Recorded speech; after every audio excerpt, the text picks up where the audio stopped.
요한복음 10장의 말씀은 여러분이 잘 아시는 것처럼 목자와 양의 관계를 이야기합니다. 왜 이야기하냐면 목자와 양의 관계를 우리와 예수님의 관계로 묘사하고 있기 때문에 그렇습니다. 여러분, 옆사람에게 한번 인사하실까요? 당신은 양입니다. 네. 사자같이 생겼지만 양입니다. 그럼 어떤 신학자가 이렇게 이야기하더라고요. 신약의 모든 배경은 구약이다, 이런 말이 있어요. 어려운 말이 아니라 오늘 요한복음 10장의 배경이 되는 내용이 구약 성경에 기록되어져 있다는 것이죠. 어디 나와 있냐면 에스겔 34장에 나와 있습니다. 에스겔 34장의 주제가 뭐냐면 선한 목자는 누구인가, 이런 거예요. 여러분, 교회를 조금 다녀 보셨으면 목자란 이야기 되게 많이 듣잖아요. 또 저 같은 목사를 또 이제 목자다라고 칭해 주시기도 하시고, 우리 교회 간사님들을 또 목자다 이렇게 이야기할 수도 있겠죠.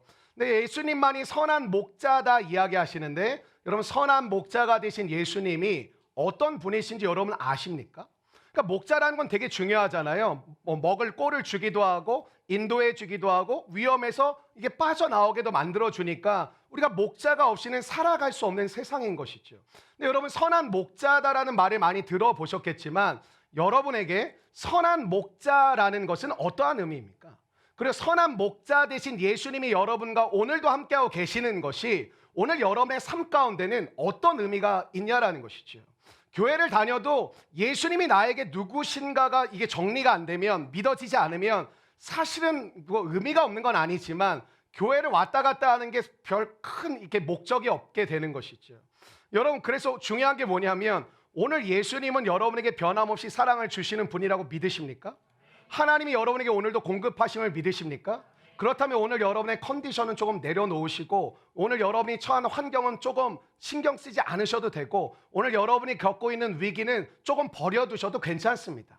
여러분과 저의 모양은 지난주도 지지난주도 오늘도 늘 위기가 있고 문제가 있고 역경이 있고 근심이 있고 고민이 있고 두려움이 있지만, 우리 하나님의 특징이 뭡니까? 풀은 마르고 꽃은 시드나 그 하나님은 영원하시다라는 거거든요. 근데 영원하신데 감사하게 그 하나님은 사랑의 모습 그대로 서 계시다라는 거예요. 여러분, 사랑해 보셨습니까? 사랑은 이런 거예요. 사랑을 나누는데 내가 자존심 상하지 않는 거예요. 아깝지 않은 거예요. 여러분, 이 부모가 자녀를 사랑하는 모습을 보면, 특별히 어린아이들, 여러분들도 여러분의 부모가 계시겠지만 여러분, 이제 우리가 그 사랑을 잘 못 느끼죠. 어렸을 때 다 몰빵을 하시는 것 같아요. 어렸을 때 아이가 뭘 하든 기쁘고 즐거운 것이죠. 저희 부모님도 할아버지 할배 할머니가 되더니 좀 신기한 모습을 보게 되더라고요. 할아버지 할머니는 모든 사람을 공평하게 만듭니다. 무슨 말이냐면 사회적 지위가 어떠하든지 재산의 유무가 어떠하든지 어떠한 경력을 가졌든지 애 앞에서는요 다 혀 짧은 소리를 합니다. 아이고 왔어요, 뭐 이런 이야기를 하는 거죠. 만약에 여러분에게 집에 가는데 아이고 우리 아들 왔어요 하면 어떠실 것 같으세요? 아버지를 때릴 수는 없고 마음이 이게 굉장히 골치가 아프겠죠. 오늘 여러분의 삶 가운데 요한복음 10장은 목자와 양의 관계, 예수님과 우리와의 관계를 목자와 양이라는 관계로 묘사하는데, 신약의 모든 배경이 구약에 담겨져 있는데 구약에는 어느 배경 가운데 있냐면 에스겔 34장. 에스겔 34장은 선한 목자는 누구인가, 이 주제를 가지고 우리에게 이야기하는데, 선한 목자는 여러분이 나름대로 생각하는 것들이 있다고 생각합니다. 예수님은 우리가 비슷할 것 같으니까 한번 목사로 예를 들어볼까요? 각자가 가지고 있는 좋은 목사상이 있습니다.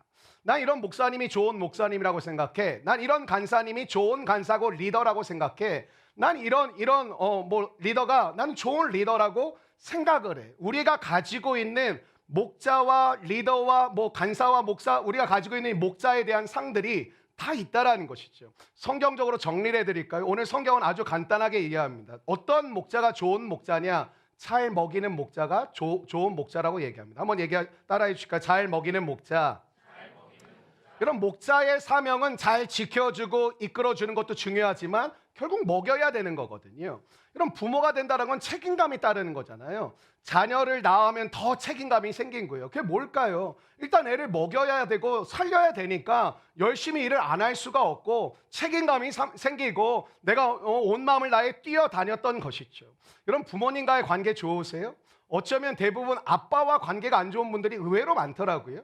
이 집안마다 엄마랑은 친구처럼 지내고 이야기도 많이 나누고 이 얘기 저 얘기 미주알 고주알, 물론 이제 남자놈들은 안 합니다. 아빠든 엄마든 안 하는데 자매들을 보면 진짜 친구처럼 지내기도 하고. 그래서 요즘 그러잖아요. 아들 10명 줘도 필요 없다. 딸 1명을 낳아야 된다. 그런 말이 있는데, 그런 이제 아들 가진 엄마들은 이렇게 얘기하죠. 내 둘째 아들이 딸 같다. 이제 그러면서 자기 위안을 이제 삼는데, 어찌 됐든 우리의 삶 가운데 아버지들은 지금이야 맞벌이 하신 분들이 많지만 예전 아버지 세대만 해도 아빠가 벌어가지고 이제 왔었거든요.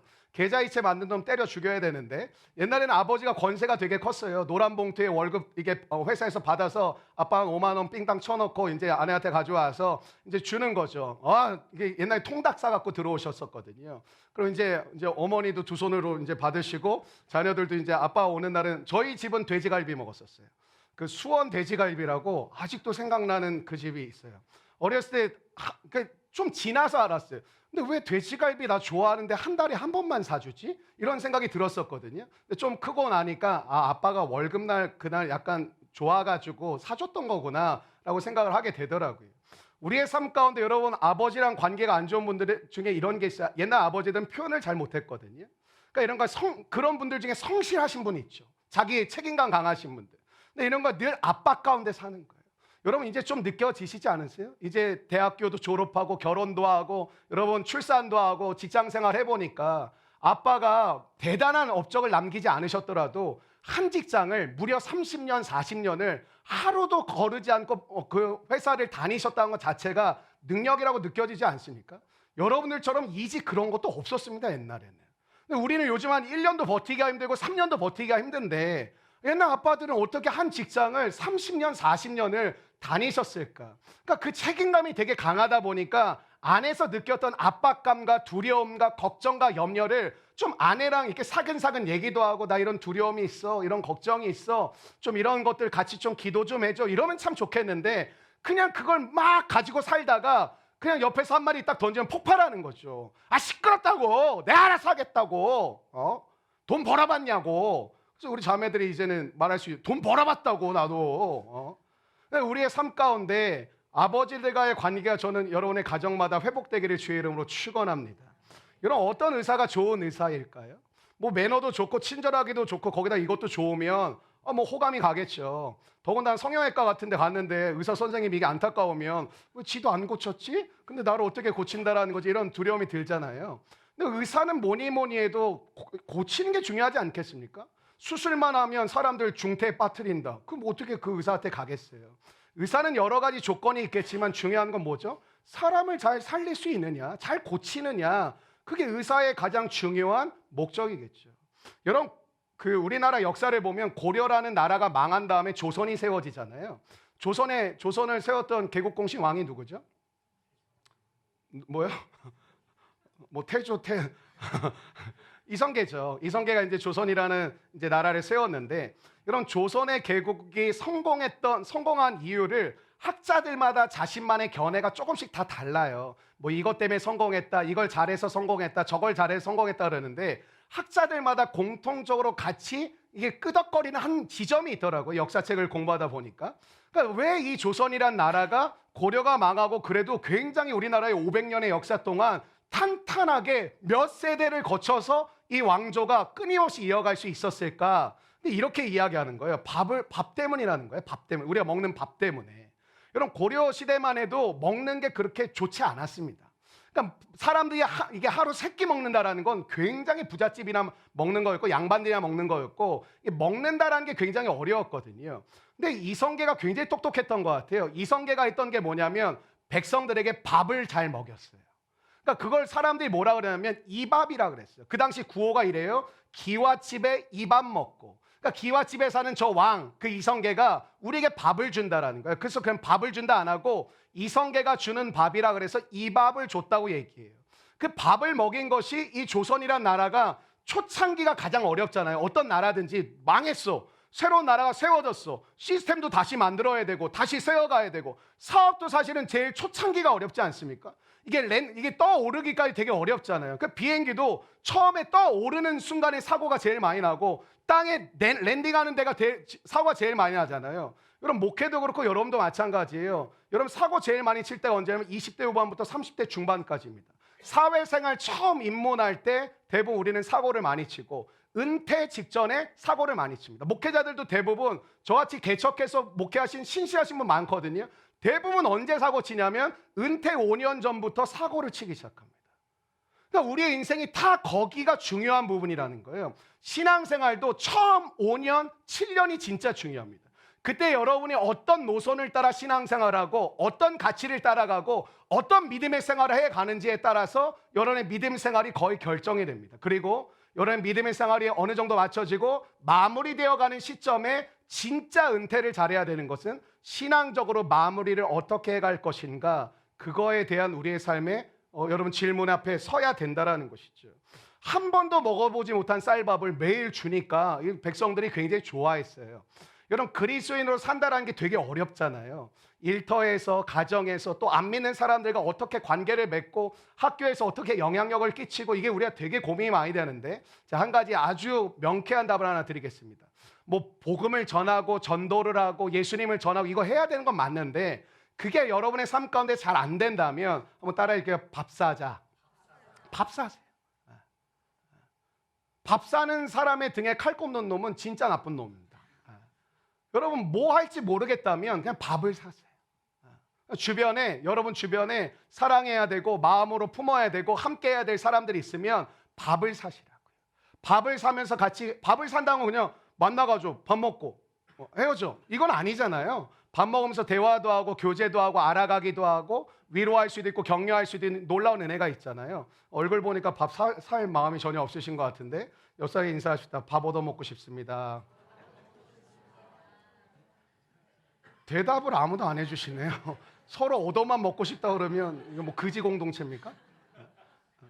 그러면 에스겔서 34장이 선한 목자에 대한 내용이라고 그랬잖아요. 그 4절에 보면 선한 목자는 5가지 특징을 가지고 있다라고 얘기를 해요. 첫 번째는 연약한 자를 강하게 한다. 이게 첫 번째고요. 두 번째는 병든 자를 고친다라는 것이고요. 세 번째는 상한 자를 싸매준다라는 것이고, 네 번째는 쫓기는 자를 돌아오게 한다. 다섯 번째는 잃어버린 자를 찾는 거다. 이게 선한 목자라는 거예요. 첫 번째요.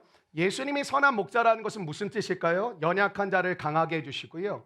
병든 자를 고쳐주시고요. 상한 자를 싸매주시고요. 여러분 쫓기는 자를 돌아오게 만들어주고요. 잃어버린 자를 찾아주는 것. 그게 예수님이 선한 목자인 이유입니다.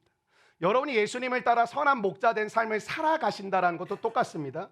여러분의 삶을 통해 연약한 자가 힘을 얻고 강하게 되어지고 병든 자가 고침을 받게 되고 상한 자가 싸매임을 당하며 쫓기는 자가 돌아오게 되고 잃어버린 자를 찾아주는 것. 그게 여러분이 예수님을 닮는 선한 목자 된 삶을 살아가시는 줄로 믿습니다. 그러니까 여러분의 삶 가운데 예수님이 선한 목자라는 이 5가지를 좀 기억했으면 좋겠어요.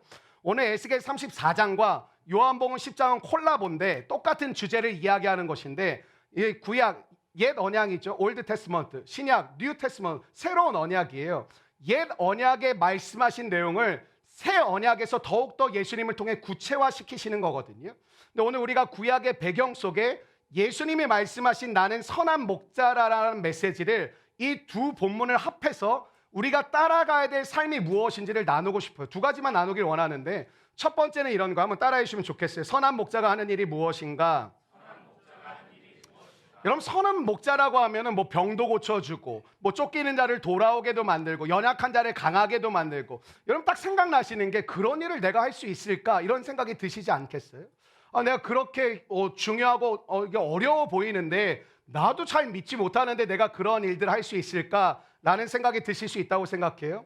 근데 선한 목자의 일을 오늘 요한복음 10장은 조금 더 적용하는 측면에서 우리에게 2가지를 풀어주는데, 첫 번째 선한 목자 그 5가지를 오늘 일하는 삶에서 어떻게 살아가는 거냐라고 적용점을 드린다면, 첫 번째 한번 따라해 주십시오. 자기 양의 이름을 부른다. 여러분 오늘 3절의 말씀 한번 같이 읽어보시겠어요? 오늘 본문 3절의 말씀인데요. 시작. 문지기는 그를 위하여 문을 열고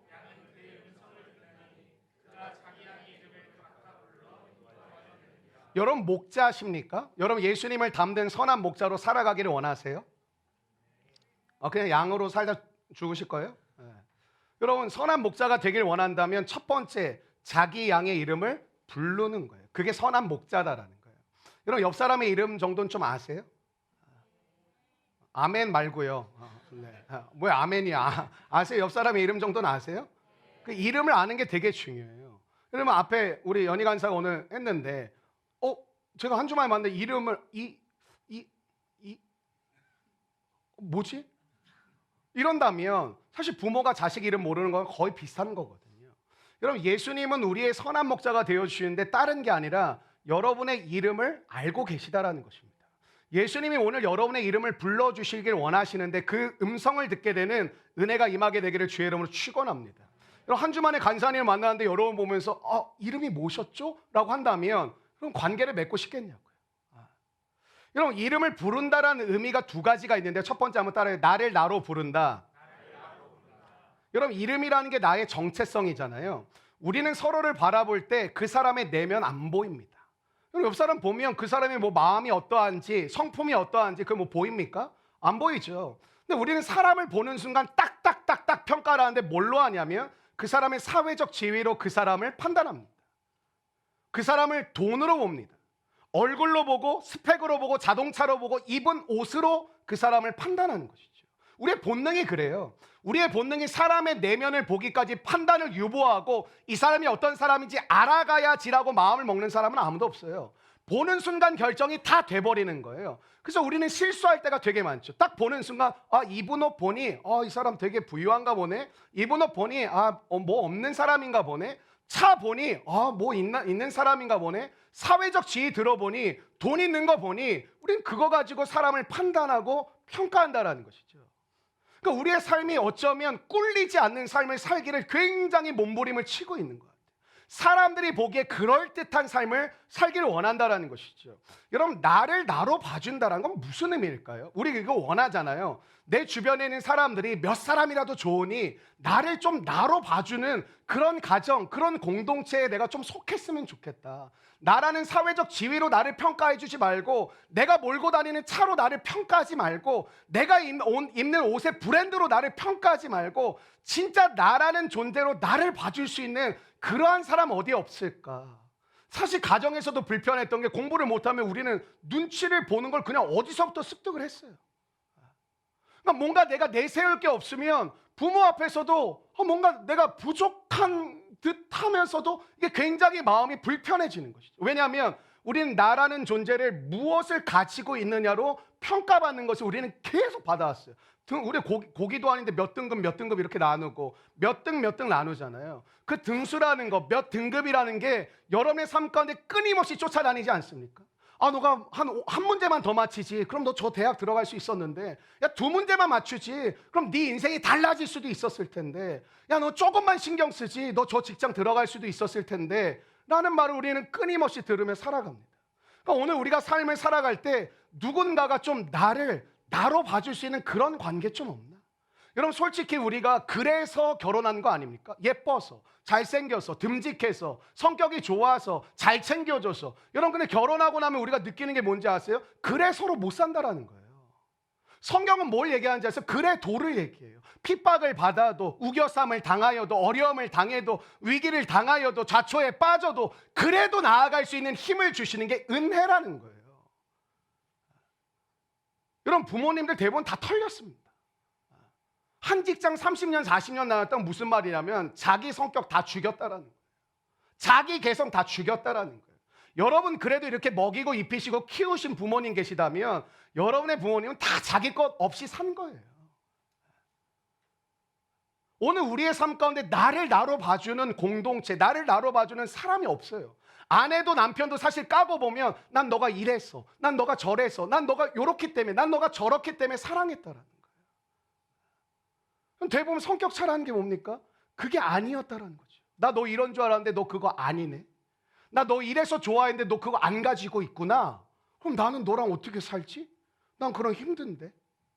우리는 그래도의 삶을 살아가는 것이 멋지다고 생각하지 않고 그래서의 삶이 훨씬 더 멋지다고 생각하는, 제 남편은요, 직장도 너무 탄탄하고요, 월급도 너무 많이 벌어오고요, 성격은 얼마나 최수종 같은지 집 회사 교회밖에 모르고요, 그리고 얼마나 듬직한지, 얼마나 저를 위로를 잘해준지 몰라요. 제 아내는요 너무 예쁘고요, 그런데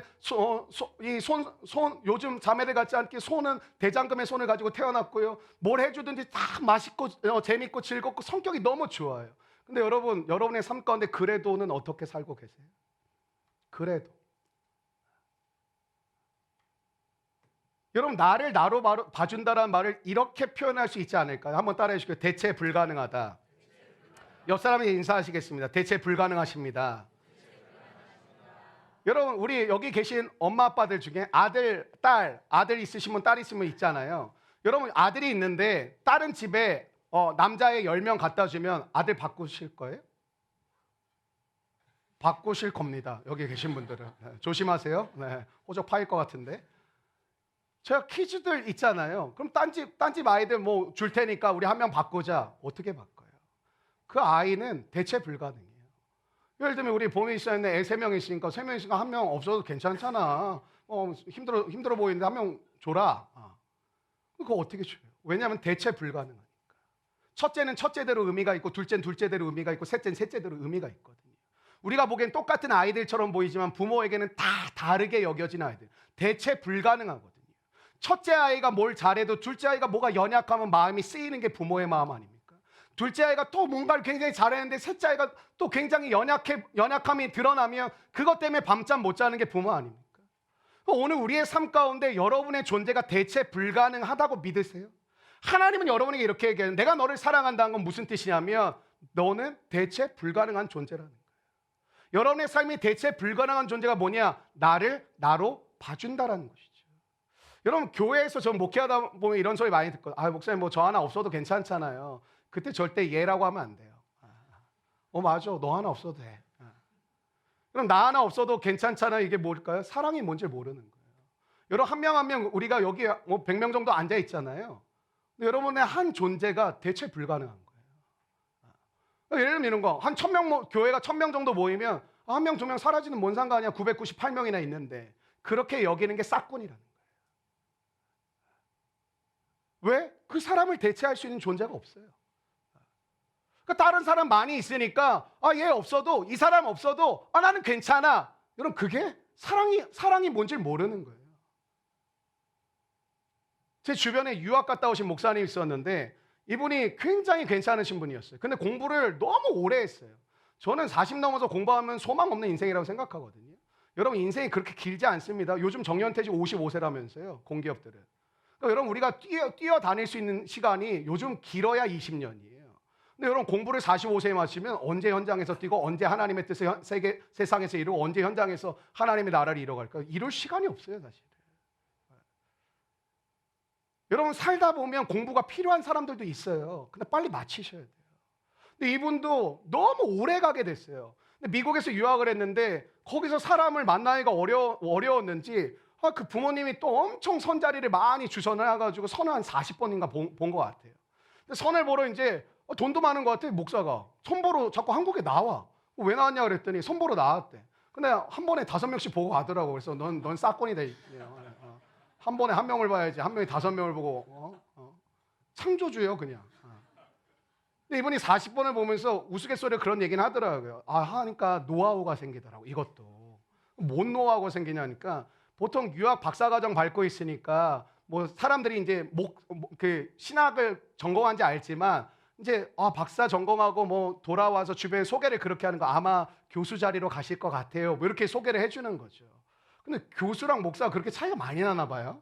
근데 나도 성경 공부 가르치는 교수인데, 네. 근데 이게 차이가 많나 봐요. 그렇게 얘기하면 선자리가 많이 들어온대요. 근데 이분이 자기가 목사라는 걸 알고 이 여성들이 자매들이 나오니까 이게 마음에 안 든다라는 거를 어떻게 성경적으로 완곡하고 아름답게 불편하지 않게 설명을 해줄 수, 이게 너무 고민이 되는 거예요. 뭐 얼굴이 하나님 창조하다 떨어뜨리신 것 같아서 저는 함께 할 수, 이게 이럴 수가 없으니까 이분이 어느 날 이제 뭐 자기 딴엔 지혜라고 얘기를 하는데, 뭐 지금 잘 사세요, 잘 사시는데 이렇게 얘기를 해요. 마음에 들면 제가 이제 한 2학기 남았는데요, 마치고 돌아와서 아마 한국 유수의 신학교에서 아니면 미국에서 이렇게 교수를 할 가능성이 높은 것 같습니다. 그러면 그 사람도 마음에 들면 엄청 반짝반짝반짝한대요. 근데 이 목사님이 마음에 안 드는 자매를 어떻게 처리하기 시작했냐면, 저 이제 보통 물어보잖아요. 선자리니까 앞으로 어떤 계획이 있으세요? 그래요. 저는 계획이 분명하게 있습니다. 분명하게 있다니까 자매도 이제 뭔가 분명하다니까 이렇게 더 듣게 되잖아요. 저는 유학을 마치고 돌아와서 저 시골에 내려가서 개척교회를 할 예정입니다. 그러면 진짜 연락이 다 끊어졌대. 한 명도 안 빠지고 다 끊어졌대. 전국의 목사님들 개척하기 전에 결혼은 무조건 하셔야 됩니다. 그럼 지그 지글러라는 사람이 있는데, 이름 징그럽죠? 지그 지글러? 정상에서 만납시다라는 책을 썼는데 이분이 책을 되게 많이 썼어요. 근데 그 중에 한 권이 정상에서 만납시다라는 책인데, 빅터라는 아이가 그 책에 나오거든요. 근데 이 아이가 얼마나 힘든 삶을 살게 되냐면, 학교에 입학을 했는데 선생님이 이 아이만 보면 너는 머리가 돌대가리, 넌 머리가 나쁜 놈, 너는 앞으로 공부 안 해도 돼, 넌 그냥 장사하고 나가서 그냥 몸 쓰는 일 해야 될 거고 너 앞으로 그렇게 살아야 돼. 근데 그 아이가 그 말을 매일 학교 가서 듣다 보니까 믿음이 생긴 거예요. 난 머리가 돌대가리구나. 나는 공부를 못할 뿐만 아니라 앞으로 세상에 나가서도 내가 할 수 있는 건 별로 없구나. 이 아이가 그게 믿음이 생겨버린 거예요. 여러분, 상처가 오래되신 분들 제가 한 방 해결해 드릴까요? 그게 여러분의 상처가 믿음이 된 거예요. 넌 아무것도 아니야. 넌 못해. 너는 별것도 없어. 넌 해봤자 요 정도 할 수밖에 없을 거야. 여러분, 그 믿음을 깨버려야 돼요. 상처는 따뜻한 마음으로 누군가 나를 위로해줘서 해결될 문제가 아니라 거짓에 속고 있는 거예요. 그 상처는 오래가요. 왜? 진리가 들어오지 않으면 그 거짓을 믿으며 살거든. 이 빅터라는 아이도 계속 그렇게 살다가 이제 고등학교 졸업하고 뭐 하냐면 막 몸 쓰는 일을 하는 거예요. 그냥 알바하고 그냥 몸 쓰는 일 하고. 공부가 됐겠어요. 공부 성적이 개판이었죠. 그 막 하고 그냥 그래도 아이가 성실했던 것 같아요. 막 이 일 저 일 막 부딪혀가면서 하다가 어느 날 주변에 이제 소개였는지 뭐 하여튼 책에 이게 입사를 지원할 수 있는 32살의 계기가 생겨서, 그 당시에 그 미국에서 지원을 했는데 IQ 테스트를 했대요. IQ 테스트를 해가지고 그 처음 32살에 IQ 테스트를 했는데 IQ가 165가 나온 거예요. 안 놀라시는 분들은 뭐 170이세요? IQ가 165가 나오는 순간 이 아이가 삶이 완전히 바뀌었어요. 뭐가 바뀌었을까요? 나 똑똑한 사람이구나. 그 사람들이 뭐라 하면 천재라고 부르는 거예요. 165가 나오고 나서 우리 회사에 천재가 지원했다고는 소문이 도니까 사람들이 갑자기 넌 머리가 돌대가리야 이런 말만 들었던 애가 넌 천재야. 넌 뭐야? 그럼 이 사람이 어떻게 돌대가리니까 진로도 결정이 돼 있는 거예요. 난 공부를 못하니까 할 수 있는 게 딱 정해져 있는 거예요. 근데 갑자기 그 IQ 테스트 한 방으로 난 천재야, 공부를 잘하는 사람이야, 난 탁월한 사람, 이게 딱 자기 인식이 되니까 어때요? 갈 수 있는 범위가 달라지더라는 거예요. 여러분, 오늘 우리가요, 이 사람이 나중에 사업도 엄청 대단하게 성공해서 책도 엄청 많이 쓰고 그 뭐 정상에서 만납시다 얘기 들어보시면 아시겠죠. 나중에 멘사 클럽 회장도 되고 막 그러거든요. 근데 여러분, 하나님의 정체성을 여러분 믿으십니까? 여러분, 하나님의 자녀이심을 믿으십니까? 한 가지만 예만 들어버릴까요? 오늘 여러분과 제가 예배를 드리는데 어떤 분은 자기 인식이 이러는 거예요. 나는 소망이 없는 사람, 난 연약한 사람, 난 잘 못하는 인간, 난 사람들이 기대하지 않는 사람, 나는 잘해봤자 요 정도 할 수 있는 사람. 여러분, 물론 객관성이라는 게 있습니다. 여러분이 가지고 계신 학벌이나 스펙에 따라서 세상에서 여러분에게 딱 정해주는 게 있죠. 그게 대표적인 수능 성적 아닙니까? 우리는 옛날에 수능 끝나면 뒤에다 선생님이 브로마이드를 붙여놨어요. 400점부터 380점까지 갈 수 있는 학교 딱 적혀져 있고 380부터 370까지 갈 수 있는 학교 딱 적혀져 있고 밑에 뭐 100대나 뭐 신발 사이즈는 학교도 없고, 학교 다 적어놓고 선생님이 1번부터 너는 여기, 넌 여기. 옛날에 인격 이런 거 없었어요. 3번은 여기, 4번은 여기, 5번 여기. 넌 잘하면 요거 조금 넘어갈 수 있겠다. 너는 이 경쟁률 잘 눈치 보면 요 정도 될 수 있겠다. 여러분, 오늘 우리가 믿음을 갖고 있는데 제일 중요한 게 하나님 자녀잖아요. 하나님 백성이잖아요. 하나님의 거룩한 군사잖아요. 믿으세요? 근데 오늘 우리가 예배드리는 우리의 자기 인식이 그러시냐고요. 나는 하나님의 군사로 지금 예배를 드립니다. 나는 하나님의 백성으로 예배를 드립니다. 난 세상의 빛으로 주님을 예배합니다. 난 세상의 소금으로 주님을 예배합니다. 여러분, 우리는 그런 자기 인식으로 예배를 드리지 않는 것 같아요. 세상의 실패자로, 루저로, 돈 없는 사람으로, 부족한 사람으로, 학벌이 없는 사람으로, 여러 가지 소유가 부족한 사람으로, 부모 때부터 가난한 집안에서 자란 아무것도 가지지 못한 사람으로, 우리는 그 자기인식을 가지고 기도를 하니 기도가 터지겠어요? 여러분, 내가 세상의 빛이라는 이 자기인식을 가지고 기도해 보십시오. 내가 하나님의 거룩한 백성이라는 마음을 가지고 주 앞에 찬송해 보십시오. 여러분 안에서 새롭게 일어나는 믿음의 거룩한 역사가 저는 반드시 일어나게 될 줄로 믿습니다. 여러분, 이름을 부른다는 건 뭐냐면 나를 나로 여기는 거예요. 대체 불가능하다는 거. 너 대체 불가능해. 넌 너밖에 없어, 이 세상에. 너가 꼭 있어야 될 일이 있고 너가 감당해야 될 사명이 있어. 미션이 있다라는 것이죠. 여러분, 두 번째 이름을 부른다라는 거 한번 따라해 주시고요. 기대한다.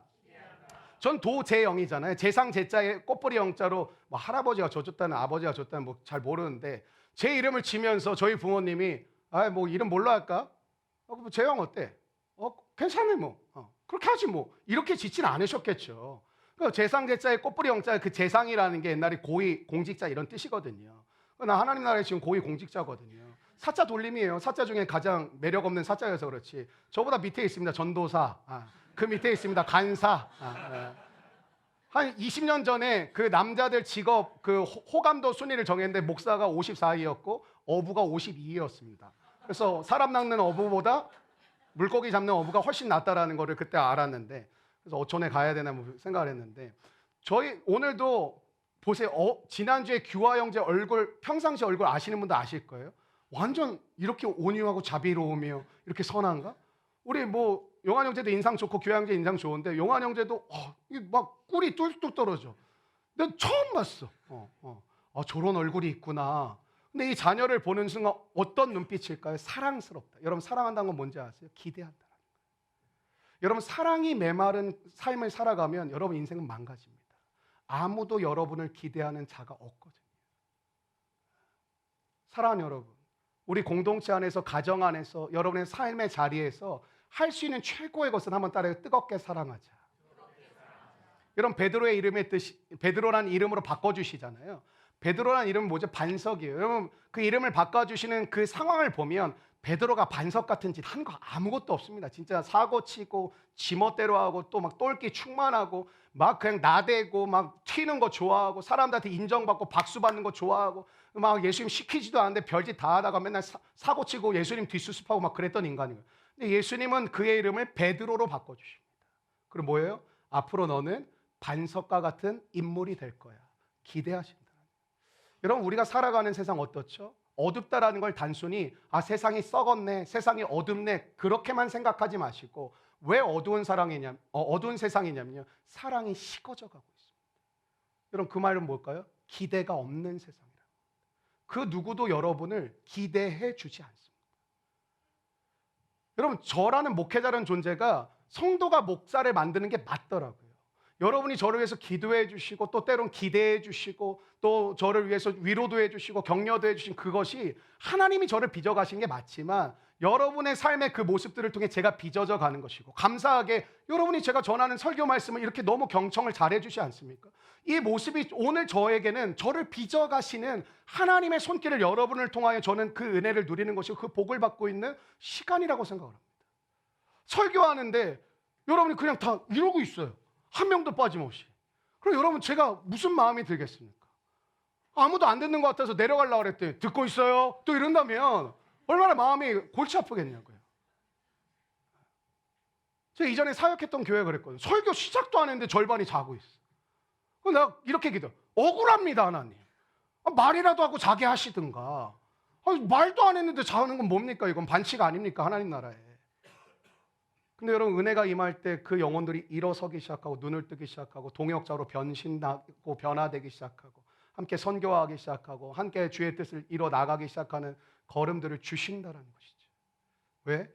기대하는 거. 여러분, 제가 여러분을 위해 기도한다는 건 이런 거 아닐까요? 여러분을 기대한다는 거. 여러분, 포기하면요 기도가 안 나옵니다. 왜 엄마들이 기도에, 엄마는 많은데 기도에 아빠는 별로 못 들어보셨죠? 우리 형제들 기도의 아빠 되시기를 바랍니다. 네, 되셨으면 좋겠어요. 근데 왜 그러냐면 아빠들은 금방 포기해도 엄마는 포기가 잘 안 돼요. 그건 자기가 나서 그런가 봐. 그러니까 엄마의 기도는 끈질겨요. 아빠 아니라 시간 늦었는데 자 그냥. 근데 엄마는 기도하거든요. 근데 엄마는 꼭 얘기하세요. 사탄아, 너나 자라. 근데 우리의 삶 속에서 하나님이 저와 여러분의 인생을 지으셨잖아요. 사형리 혹시 아세요? CCC에서 나온 전도용 이 책자가 소책자가 있는데 네 개의 영적인 원리라고 해서 사영리라 그래요. 근데 이 원리가 이래요. 하나님은 당신을 사랑하시고 당신을 향한 놀라운 계획을 가지고 계십니다. 여러분, 하나님은 당신을 사랑하시고 뭐라고요? 당신을 향한 놀라운 계획을 가지고 계시다. 한 글자로 줄인 뭘까요? 하나님이 당신을 기대하십니다. 사랑하는 여러분, 마음에 의심 많으시고 상처 많으시고 두려움 많으신 분들이요, 사랑을 받으셔야 돼요. 하나님이 여러분을 기대하세요. 하나님이 여러분을 통하여 기대하고 기다리고 축복하실 줄로 믿습니다. 여러분, 동물의 왕국 예전에도 많이 했고 요즘도 뭐 이렇게 좋아하시는 분들 좋아하시는 것 같은데, 동물의 왕국 보면은 뭐 사자, 치타 이런 것도 많이 나오지만 새 종류가 많이 나올 때가 있거든요. 새 시즌이 있더라고요. 근데 새가 이제 엄마 새가 새끼 새를 날게 하는 방법은 사실 신명기 32장에도 나와요. 독수리가 나오는 신명기 32장에 어떻게 하냐면 엄마가 판단을 하는 거예요. 얘 이제 날 때가 됐네? 라고 하는 거예요. 새끼 새가 I want to fly 뭐 이렇게 하진 않을 거 아니에요. 그러니까 새끼 새가 결정하는 게 아니라 엄마 새가 너 이제 날 때가 됐다 하면 어떻게 하냐면 두 가지래요. 독수리는 여기를 물어요. 그리고 공중에 높이 올라가서 떨어뜨려요. 근데 떨어지면 이게 푸덕푸덕, 이게 날개에 아직 근육이 안 붙었으니까 안 되잖아요. 그럼 엄마가 와서 밑에서 받쳐요. 다시 올라가요. 번지 점프를 무한 반복하는 거예요. 새끼 새, 진짜 우리가 새로 안 태어난 게 얼마나 감사한지 몰라요. 근데 또 조금 작은 새들은 어떻게 하냐면 엄마가 얘가 날 때가 됐으면 첫 번째는요, 둥지를 재정비를 해요. 먼저. 그거 신기하더라고요. 둥지를 먼저 이렇게 말끔하게 재정비하거나 새로 지어요.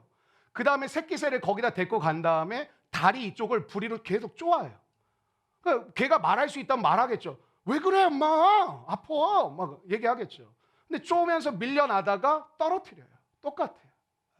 그러면서 또 잡아서 채워 올라오고 그걸 반복하다가 날게 한다는 거예요. 보세요. 어미새와 새끼새의 결정적인 차이점 뭘까요? 어미새는 얘가 날 수 있다는 걸 알아요. 근데 새끼새는 지가 날 수 있다는 걸 몰라요. 이게 하나님과 우리와의 관계도 똑같습니다. 하나님은 저와 여러분이 날 수 있다는 걸 아세요. 근데 우리는 내가 날 수 있다는 걸 모릅니다. 여러분, 새는 발이 있습니다. 뭐 발이 있죠. 날개만 있는 게 아니라. 근데 새는 특별히 훈련을 받아야 날지만 훈련을 받지 않아도 걸어 다닙니다. 마치 우리 인간과 비슷하죠. 근데 그 발을 봤더니 발톱이 딱 요렇게 돼 있어요. 그러니까 나무에 딱 매달리면 이게 매달렸을 때 딱 안정감 있게 매달릴 수 있는 구조로 하나님이 디자인을 하셨더라고요. 그러니까 새는요, 이 아기 새는 굳이 날지 않더라도 그냥 자연적으로 배우는 게 뭐냐면 걷는 거, 그리고 나무에 매달려 있는 것을 자연적으로 배웁니다. 근데 나는 것은 훈련을 받아야 됩니다. 왜? 자기가 날 수 있다는 걸 모릅니다. 여러분, 우리 인생이 그렇다는 생각이 들어요. 우리가 하나님을 믿어요. 특별한 훈련을 안 받아도 여러분 주일 성수도 하세요. 뭐 헌금 생활도 하세요. 봉사도 하세요. 선교도 다니고 전도도 하세요. 우리가 걸어 다녀요, 이렇게. 그것도 신앙생활이죠. 그리고 이렇게 매달려 있어요. 그것도 뭐 잘하는 신앙생활이라고 볼 수 있겠죠. 근데 하나님은 그게 최상의 모습이 아니라고 우리를 도전하고 계신 겁니다. 왜? 너는 날 수 있는 존재야. 그걸 얘기해 주시는 거예요. 여러분, 이렇게 생각하는 분들이 계시죠. 나는 예수를 믿어도 좀 소박하게, 난 그렇게 믿고 싶다. 난 너무 튀는 거 좋아하지 않는다. 저 그런 마음 이해합니다. 제 성향도 사실 그렇습니다. 근데요, 그렇게 신앙생활하면 안 됩니다. 여러분, 독수리가 막 이렇게 걸어 다녀요. 독수리가. 여기 와가지고 여기 매달려가지고 인자한 미소로 우리를 시익 웃어요. 여러분, 그러면 참 인격적인 독수리구나. 겸손하구나. 날 수 있는데 안 나는구나. 그렇게 생각이 되시겠어요? 저는 이런 말이 나올 것 같은데요. 쟤 어디 다쳤나? 쟤 어디 문제가 있나? 왜 안 날지? 왜 쟤 걸어 다녀? 왜 쟤 매달려만 있어? 그러지 않을까요? 여러분, 독수리가 창공을 멋지게 날지 않고, 전 GOP에서 근무해서 진짜 독수리 많이 봤거든요. 매랑 독수리 많이 봤는데 진짜 우리나라에도 독수리가 매가 의외로 많더라고요. 그래서 저 연천 쪽에서 GOP에서 근무해가지고 독수리가 샥 나른 다음에 한 번 우리가 근무 쓰는데 여기 도로에 이렇게 왔어요. 그래가지고 이렇게 우리 이렇게 보는 것 같더라고요. 그랬더니 이제 우리가 이제 총을 겨눴더니 날아가더라고요. 네. 근데 이게 날아오르는데 너무 멋있는 거예요. 그리고 그게 맞는 것이죠. 사랑하는 여러분, 저는 여러분을 목회하고 있잖아요. 저는 여러분을 날아오르게 만들 겁니다. 아멘 안 하신 분들도 할 겁니다. 여러분의 동의는 필요가 없습니다. 여러분 매달려만 계실 거예요? 여러분 걸어만 다니실 거예요? 여러분 날 수 있는 존재인데 걷기만 하며 만족하고 매달려만 있으며 그냥 괜찮다고 생각하실 거예요? 여러분 빡센 거 힘든 거 그거 원하지. 누가 빡센 거 힘든 거 하지? 여러분이 나는 건 정상적인 것이고 자연스러운 것이고 해야만 하는 것이에요. 여러분 그렇다고 한다면 이 생각만 하고 오늘 말씀을 정리해 볼까요? 하나님이 우리를 사랑하신다고 하는데 어떨 때 보면 감당하지 못할 시험을 주시는 것 같아요. 오늘도 그런 마음으로 오신 분 계시지 않아요? 저 너무 힘듭니다. 저 정말 미쳐버리겠습니다. 이런 분도 아마 계실 거예요. 근데 여러분 노아를 보세요. 노아는 배를 만들어 본 적이 단 한 번도 없습니다. 근데 하나님이 띡 오셔가지고 야, 배 만들어라. 배요? 왜요? 그냥 만들어. 어디다 만들어요? 저 산 위에다, 산 꼭대기에다 만들어. 산 꼭대기요? 하나님이 친절하게 설계를 줬어요. 축구장만 해. 상암 월드컵 경기장만 한 걸 나 혼자 지으래. 120년이 걸렸습니다. 여러분 이해가 되시겠어요? 여러분 노아는 목수가 아니라니까요. 예수님처럼 목수 출신도 아닌데 갑자기 노아에게 뛰고 오더니 야, 배 만들어. 왜요? 그냥 만들려면 어디다요? 산 꼭대기에다. 에? 얼마나게 만들까요? 이만하게 만들어.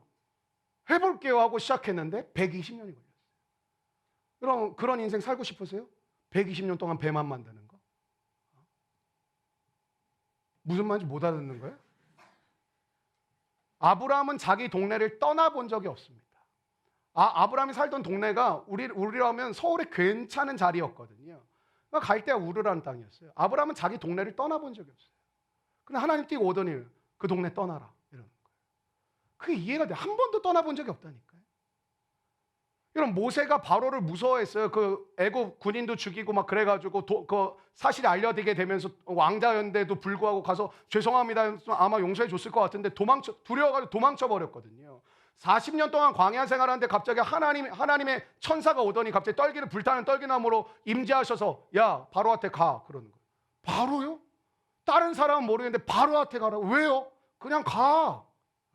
하나님 약간 깡패 같아 어쩔 때 보면. 가라고 그냥.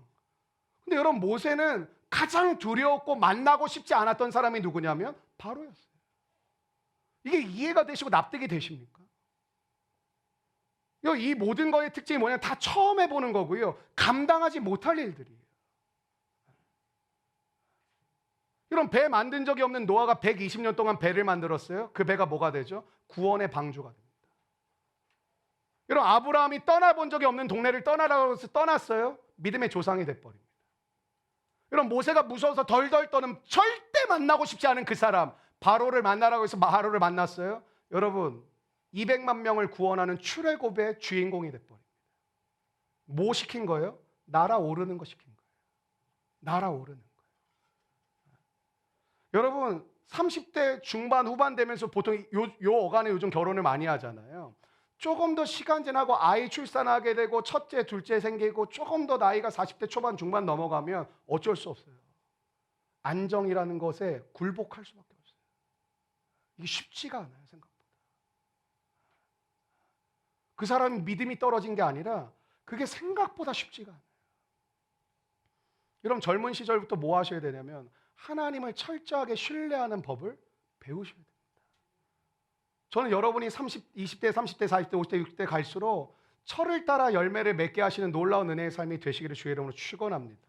여러분 노아 괜찮게 살던 사람이었거든요. 동방의 의인이 별명이었어요. 동방의 의인, 법 없이도 살롬. 그게 노아의 별명이었고요. 아브라함 꽤 괜찮게 막 살던 인간 아니었습니다. 그 뭐예요? 우리로 따지면 괜찮게 신앙생활하고 나름대로 성실하게 나아가고 있는 거죠. 근데 주님은 어떻게 하기 원하세요? 최상의 삶을 살라고 날아오르라는 거예요. 여러분 여러분이 가지고 계신 재정, 젊음, 열정, 달란트 다 이거는 무한하지 않습니다. 제한적입니다. 그래서 여러분 여기 계신 우리 장년대 하는 말, 나도 저럴 때가 있었지. 저 때가 좋았지. 지금 뭐 하려고 해도 이렇게 집중력이 없고 맨날 깜빡깜빡하고 뭐 하나 하면은 뭐 3시간 일하면 6시간 자야 회복이 되고 옛날에는 애들 봐요. 애들 막 그렇게 뛰어다니다가 1시간 딱 자고 일어난 부모는 또 재앙인 거예요. 그 힘이 그대로 충전돼서 나와요. 전기차의 원리는 이렇게 만들어야 되지 않을까. 아니, 애들은 그렇잖아요. 발바닥에 힘이 있고 이게 나이가 들수록 올라가서 나중에 끝에는 여기만 힘이 있대요. 아줌마들 계속 노가리를 터시잖아요. 이렇게. 할 게 이거밖에 없는 거예요. 왜? 다른 데 힘이 다 빠졌으니까. 제한적이라는 거예요. 여러분, 저 이제 지호가 초등학교 지금 1학년인데 지호가 이제 초등학교 6학년쯤 되면 어떻게 바뀔까 저는 사실 기도하고 궁금해하고 있어요. 보통 아이들이 초등학교 5학년, 6학년 되면은 이제 어떻게 하면 지금 율동도 잘 따라하고 주님께서 막 이렇게 지금 찬양도 하고 막 하거든요. 나중에 이제 애들이 좀 크면 6학년은 그 저기 뒤에 가서 기대에 앉아 있어요. 찌끄레기들 네 해라. 나 이제 졸업했다. 여러분, 사람은요 다 똑같아요. 하나님께서 모세를 부르실 때 이렇게 말씀하세요. 한번 출애굽기 3장 5절 같이 읽어보실까요? 시작. 하나님이 이르시되 이리로 가까이 오지 말라. 내가 선 곳은 거룩한 땅이니. 여러분, 이 신발이요, 신. 내 신을 벗으래요. 그래서 옛날에 청소년 집회 가면은 꼭 그런 그 강사가 있었어. 애들 감정적으로 이렇게 해가지고 지금 하나님이 이곳에 거룩한 땅입니다. 신발을 벗으세요. 그럼 애들이 막 울면서 뭐 신발 이렇게 끌어안고 막 이렇게 기도시키고 막 그런 분들 많았거든요. 그 의미가 없다라는 게 아니라 오늘 여기서 말하는 신이라는 건 어떤 의미냐면 내 능력이라는 거예요. 내 능력, 내 힘. 한번 따라해 주실게요. 내 힘, 내 능력. 여러분, 사람은 본능적으로 자기 능력을 의지하게 되어 있어요. 그래서 내 힘을 뺀다라는 게 되게 어렵고 자기가 강하신 분이 신앙생활하기가 조금 어려운 이유가 거기에 있어요. 왜? 신을 안 벗어요. 지가 가고 싶은 대로 가요. 지가 하고 싶은 대로 해요. 그리고 그게 자기 열정이라고 생각을 해요. 조금 나이 먹어보니까 알겠어요. 저도 그게 되게 강했던 사람이고 자아가 엄청 강했던 사람이거든요. 그러니까 내 안에는 다 좋은 거야. 나 하나님을 위해서 하는 거고 이 주의를 위해서 할 거고 뭐를 위해서 할 거고. 그러니까 저는 뭘 제일 못하는 사람이었냐면 믿음이 되게 좋다고 저 스스로 생각했거든요. 근데 기다리질 못하는 사람이었어요. 난 꽂히면 빨리 해야 돼요. 난 그게 느껴지면 바로 해야 돼요. 못 기다려요. 왜냐하면 내 마음은 불타오르니까 이 불타는 마음을 가지고 우리 주를 위해 뭐든지 하고 싶었던 거예요. 근데 나중에 봤더니 내가 신발을 안 벗었더라고요. 여러분, 하나님이 인도하시는 걸음은 너의 능력과 너의 의지로 이룰 수 있는 게 아니라는 걸 가르쳐 주세요. 40년 동안 광야 뺑뺑이 돌렸어요. 여러분, 이해가 되세요? 80세 쓰는 게 나을 것 같아요? 40세 쓰는 거 나을 것 같아요? 40세 때는 왕자고요. 80세 때는 말이 좋아서 하나님의 훈련받은 자지 그냥 불황자예요. 아무것도 아닌 목동이에요. 목동. 지금이야 뭐 목동이 좋아 감성적인 거 같지. 그 당시에는 최빈민층 중에 하나가 목동이었어요. 근데 하나님은 다 힘을 빼시고 신발을 벗을 때까지 하나님은 기다리는데 모세 고집이 제일 셌던 것 같아. 보통 다윗도 10년 만에 벗었거든요. 요셉 13년 만에 벗었거든요. 모세 나 가서 꼭 구경하고 싶어요. 40년이 걸렸어요. 40년 만에 자기 신발을 자기 스스로 벗습니다. 하나님, 이끄시는 대로 살겠습니다. 대표적인 게 신약에 가면 베드로 아닙니까? 지 하고 싶은 대로 해. 하나님 하지 마라. 할 겁니다. 막 그러고 주님 못 찍으십니다. 사탄의 새끼야. 죄송합니다. 내가 너 발 안 씻어주면 주님이 제 발을 어떻게 씻어주십니까? 너 나랑 상관없다. 목욕시켜 주십시오. 뭐 이 희한한 인간이었거든요. 근데 여러분, 베드로가 언제 힘이 빠져요? 예수님 배신 다 때리고 나중에 성령 받고 나서야 자기 신발을 그제서야 벗어요. 좋은 믿음의 부모가 되고 믿음의 친구가 되고 믿음의 동역자가 된다는 건 뭔지 아세요? 신발 벗은 사람이 서로가 되는 거예요. 그럼 뭐예요? 방향이 같아지는 거예요. 여러분, 내 신을 벗어나는 거 새로운 길이 열렸어. 새로운 패러다임이 열렸어. 여러분의 신을 벗게 하실 때까지 주님은 기다리실 겁니다. 신발 벗어. 신발 벗어. 내가 너를 향한 계획, 내가 너를 향한 뜻 이뤄갈 거니까 네 신발 좀 벗어. 여러분, 출애굽이요 200만 명의 사람을 이끌고 가나안 땅까지 가는 거예요. 제가 이거 이렇게 상상해 봤거든요. 내게 우리 교회 성도가 200만 명이 됐어. 저 아마 변사체로 발견될 겁니다. 뭐 그럴 일도 없겠지만 내가 200만 명의 성도를 이끌어 가야 되는 담임 목사라면 하나도 안 행복할 것 같아요. 너무너무 무겁고 너무너무 매일매일이 그냥 숨 못 쉴 정도로 죽고 싶을 것 같아요. 그럼 모세는요 200만 명을 이끌어가는 일을 모세가 할 수 있겠냐고요. 객관적으로 생각, 모세가 아무리 왕자 출신에 3개국어 이상의 언어를 하고 수사학부터 모든 학문에 통달을 했던 그라 할지라도 여러분 200만 명이 이끌어. 여러분 지금 공감이 잘 안 되신 것 같아요. 여기 우리 교회 중에 회사에서 팀장 정도 되시는 분들 있죠. 팀장님 하면 3명에서 5명 이게 직원들을 여러분 통솔하고 이끌어 가야 되고, 사업하신 분들은 직원들 뭐 3명, 4명, 5명, 10명 계신 분들 우리 교회 꽤 있으시잖아요. 여러분 그 5명, 10명 이끌어 가는 것도 안 힘드세요? 다 그냥 사원이세요? 승진하세요. 네. 한 명 이끌어가는 것도 힘들어요. 200만 명을 어떻게 이끌어가냐고요. 여러분 내 힘 가지고 살면 기껏해야 하는 게 뭐냐면 걸어가는 거예요. 내 힘으로 살면 기껏해 할 수 있는 게 나무에 매달려 있는 거예요. 근데 주님께 맡기며 살라는 게 뭐예요? 날아오르길 원한다. 내가 너를 통해, 너의 가정을 통해 날아오르길 원하는 거예요. 여러분 오늘 자기 인식이 바뀌었으면 좋겠어요. 여러분이 한 주간 동안 실패자가 되셨든지 마음이 낙심되셨든지 절망의 구렁텅이에 빠져 계셨든지 뭘 해도 안 됐든지 여러분의 마음이 불편하고 지쳤든지 육체적으로 피곤하고 어려웠던지 간에 오늘 여러분은 하나님이 여러분을 부르셨습니다. 당신의 자녀로요. 하나님의 세상의 빛으로요. 세상의 소금으로요. 그 마음을 가지고 주 앞에 예배하시고 기도하며 나아가실 때 하나님께서 여러분 한 주간 살아낼 수 있는 은혜를 주실 줄로 믿습니다. 여러분 우리의 신앙생활은 되게 어렵습니다. 왜냐? 한번 따라해 주실게요. 기다림이란 게 너무 어려워요. 작년들에 이런 거야. 그 기다림을 말씀과 기도로 채워야 된다고 말씀하시는데 그게 쉽습니까? 언제까지 기다려야 될지 모르는데 말씀과 기도로 채운다는 게 너무 어렵죠. 근데 여러분 하나님은 반드시 여러분 기다리게 하십니다. 왜냐? 신을 벗기까지 기다리게 하십니다. 또 한 가지가 있어요. 여러분 예배 시간이잖아요. 예배 드리고 있잖아요. 그럼 대부분은요. 오늘 예배 오늘 찬양이 참 좋았어. 오늘 나는 말씀이 좀 와닿던 것 같아. 나 오늘 기도하는 시간에 뭔가 좀 뜨거워졌어. 마음이 평안해졌어. 여러분 예배라는 시간을 어떻게 여기고 계세요? 그래서 교회를 처음 오신 분들도 이런 말을 되게 많이 하시거든요. 제가 예배 잘 모르고 저 기독교인 아닌데요. 근데 오늘 예배 드리고 났는데 되게 희한하네요. 마음이 좀 편안해졌어요. 이런 말을 하신 분들이 되게 많아요. 근데 오히려 오래된 신자들은 무슨 생각을 가지고 있냐면 오늘 예배를 드려요. 그리고 자기가 예배를 드린 다음에 보낸 거예요. 내가 기도도 했고 예배도 드렸으니 하나님께서 무슨 일을 하실까를 기다리고 있어요. 여러분 그거 아세요? 예배의 진짜 중요한 시간은 이 시간이에요. 예배 시간은 뭐 하는 시간인지 아세요? 하나님이 임재하시는 시간이에요. 근데 하나님 임재하셔서 여기서 다리 꼬고 앉아가지고 좋네? 잘 듣네? 50점, 80점, 70점 이렇게 점수 매겨 계실까요? 여러분 주님은 운행하고 계십니다. 그럼 더 쉽게 말씀드릴까요? 만지고 다니고 계신 거예요. 진짜 살아있는 예배의 공동체가 되면 어떤 일이 벌어지는지 아세요? 예배 드렸는데 병이 고쳐지기도 하고요. 예배 드렸는데 생각이 말끔히 씻어지기도 하고요. 예배를 드렸을 뿐인데 삶의 결단을 드리기도 하고요. 예배를 드렸을 뿐인데 관계 회복이 일어나기도 하고요. 예배를 드렸을 뿐인데 삶의 지혜가 생겨서 내가 걸어가야 될 길에 대한 힌트를 얻기도 하고요. 마음의 소망이 생기기도 하고요. 용서가 일어나기도 하고요. 온갖 일들이 벌어지는 시간이 예배 시간입니다. 왜? 성령님이 임재하셔서 여러분 구석구석을 운행하고 계시고 여러분이 열린 마음으로 예배드려야 되는 태도는 무엇이냐? 나 하나님의 자녀입니다. 이 마음으로 예배를 드리는 자들의 마음을 만지십니다.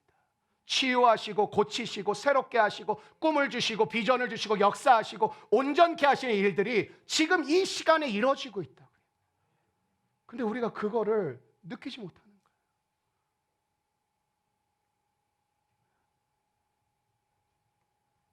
여러분 양해해야 될 일은 딱 하나입니다. 목자의 음성을 듣는 것입니다. 여러분 지금 우리가 살고 있는 세상 무섭습니다. 너무 소리가 많습니다. 이 소리 저 소리. 근데 여러분이 이렇게 얘기하시죠. 저는 되게 객관적으로 제가 판단할 수 있어가지고요. 전 듣고 제가 다 정리 잘할 수 있어요. 여러분 못해요.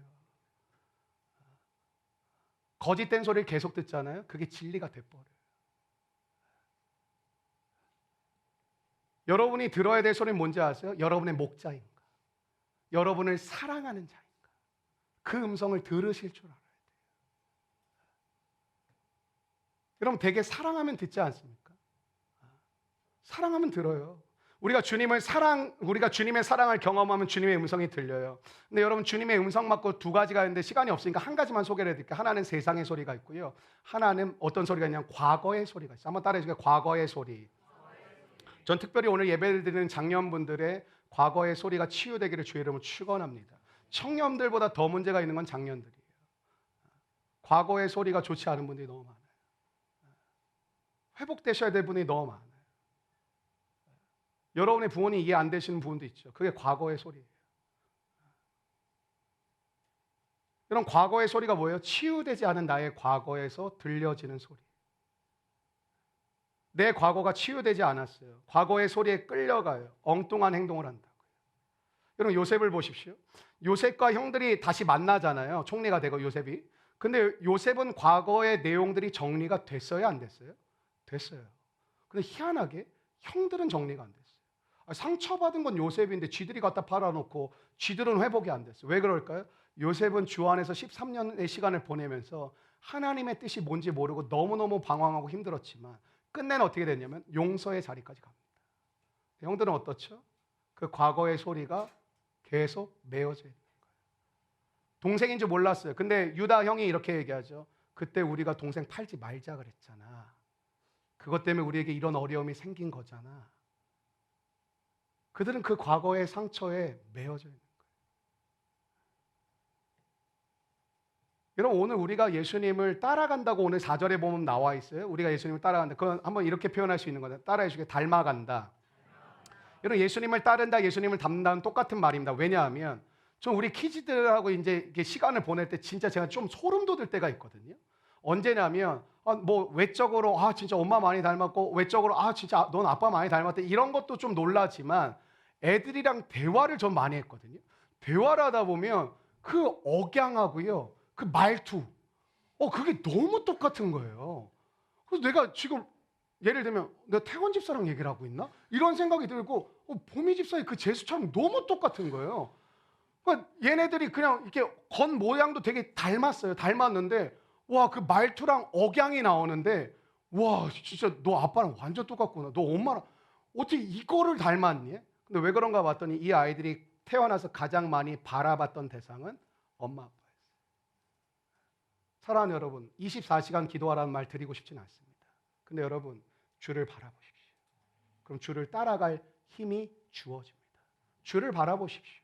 여러분들도 모르는 순간 주를 닮아가게 될 것입니다. 이걸 옛날 목사님들이 하루에 석 장씩 성경 읽고 30분씩 기도 생활 안 하면 하나님이 복을 안 주신다. 그런 거 아니고요. 하나님은 우리가 죄인 되었을 때 우리를 사랑하신 분이에요. 근데 우리가 성경 안 읽는다고 복 안 주시겠어요? 근데 우리의 삶은 이제 뭐예요? 그 주님을 따라가고 닮아가야 되는 건데 성경을 피신다라는 것은 말씀의 승부하시잖아요. 지금 77분이나 하고 계시는데 말씀을 편다라는 건 뭐예요? 하나님을 바라본다라는 거예요. 그리고 여러분이 이 시간을 통해 얻는 유익은 응답이 있네 없네가 아니라 여러분 이 과정을 통하여 하나님을 닮아가게 되시는 거예요. 여러분 인생은 공평하지 않습니다. 공평을 위해서 여러분의 제한적인 힘을 쓰지 마십시오. 옆에 있는 친구 보니까 갑자기 차 좋은 거 뽑았어. 나도 그 차 뽑고 싶은 거예요. 그러니까 여러분의 제한적인 힘을 그 차 뽑는데 또 많은 시간을 보내는 거예요. 친구 집들에 가서 놀러 왔는데 집이 너무 좋아. 인테리어 너무 그럴듯하게 잘 해놨어. 내 집도 그렇게 만들고자 내 인생의 제한된 힘을 거기다 다 쏟는 거예요. 뭐예요? 인생을 공평하게 만드는데 나의 제한적인 힘을 다 쏟아버려요. 여러분 하나님이 우리 가운데 주신 제한적인 힘은 첫 번째는 주님을 믿는 곳에 쓰라는 것이고 두 번째는 주님과 함께 고난을 받는 자리를 받고 승리하라고 주신 것입니다. 여러분에게 주신 제한적인 힘을 잘 쓸 수 있는 지혜가 임하기를 원합니다.